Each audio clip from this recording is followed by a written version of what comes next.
12 মৌজার পূজা, 12 মৌজার প্রধানদের মিলে করে এই পূজাটা বছরে আষাঢ় মাসের তৃতীয় শনিবার এই পূজাটা সম্পূর্ণ করা হয়। এই পূজাটা মূলত কি কারণে করা হয়?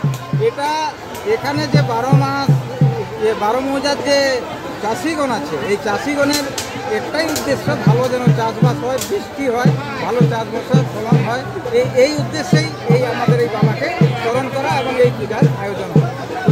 এখানে তো বিভিন্ন রাজ্যের মানুষও আসে। হ্যাঁ, বিভিন্ন রাজ্য থেকে আসে, সামনে প্রতিবেশী রাজ্য উড়িষ্যা, বাঙ্গাল, আমাদের ঝাড়খণ্ডের সবাই লোক এখানে জামায়াত হয়। এটা কদিন ধরে চলে?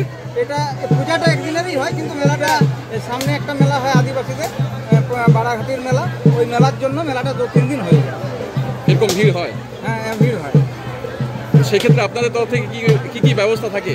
আমাদের ব্যবস্থা বলতে এখানে যে আমাদের কমিটি আছে, আমাদের মেলা কমিটি, তাদের মেলা যাতে সুসম্পন্নভাবে চলে, সুস্থভাবে চলে, তার জন্য দেখাশোনায় আছে সবাই।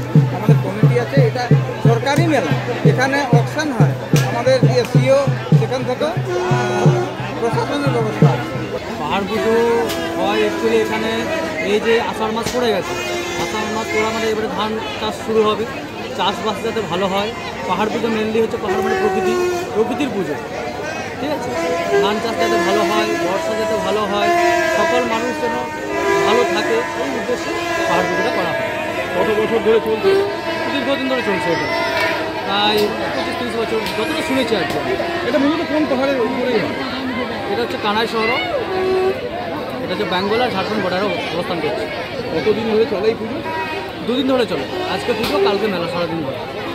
যেরকম মানুষ আসে প্রচুর মানুষ আছে, ঝাড়খণ্ড, উড়িষ্যা, বেঙ্গল, বিহার। বিহার।